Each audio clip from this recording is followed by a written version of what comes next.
looking at COVID situation evolving, what we're already seeing right now is that cutting across industries, there will be some sort of a dip and a slowdown.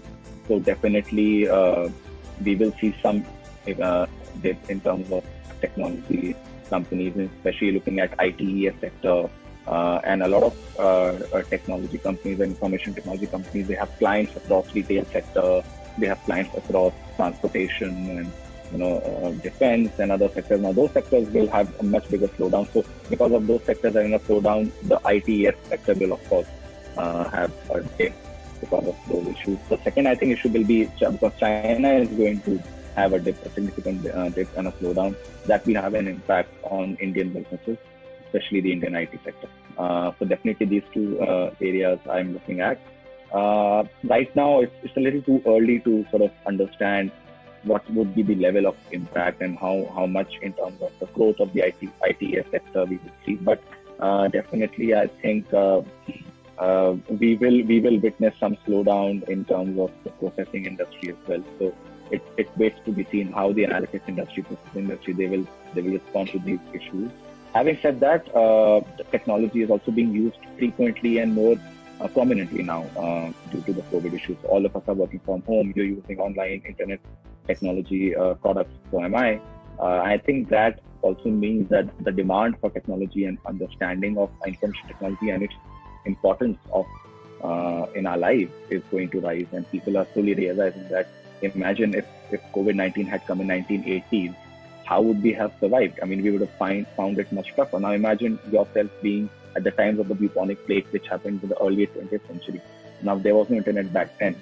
It would be a tremendous effort to coordinate relief efforts, to coordinate essential supplies, to make sure everybody is at home, to share information to people.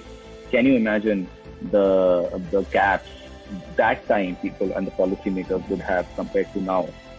Definitely, I think IT and internet has really, I think, helped us in terms of making the impact it has.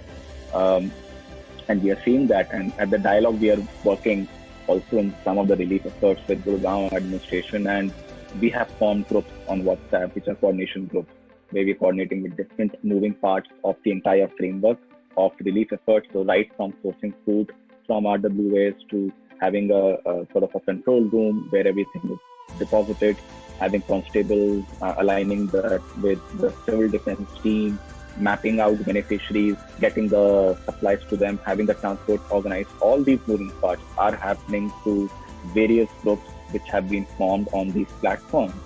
Similarly, the amount of information we are getting from government, from WHO, from various organizations and agencies are available on because of these platforms, because of the internet, and because of our ability to go and search and find out what is happening. And my COVID tab is always on, so I'm just sort of monitoring it whenever I want to. Again, you're looking at e-commerce, you're looking at the supply of essential items which are now being delivered to you at your doorstep. We are looking at an extension of the lockdown.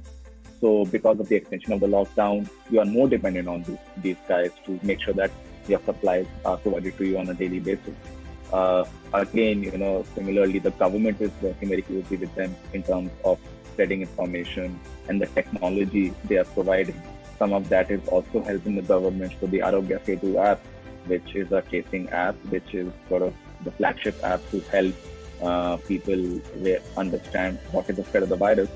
It's a tech product. So all these products, all these services are really sort of, I think, rising up to the occasion and coming to the fore. And I think it's good that, I think all of us are realizing the importance it has in our lives, the positive impact it's driving, along with the issues which, of course, we face with respect to trolling and hate content. All that's always going to be there. But I would like to see the positives as well. And I think it's good that we are using the internet to our advantage, and we are making sure that we are using it constructively and productively as well, not just to spread hate, but to also tell people what we are doing, bring in volunteers. We have a donation program going on, impossible without internet. We are raising funds. So I think a lot of support, and I think that's what is important also going forward. So yeah.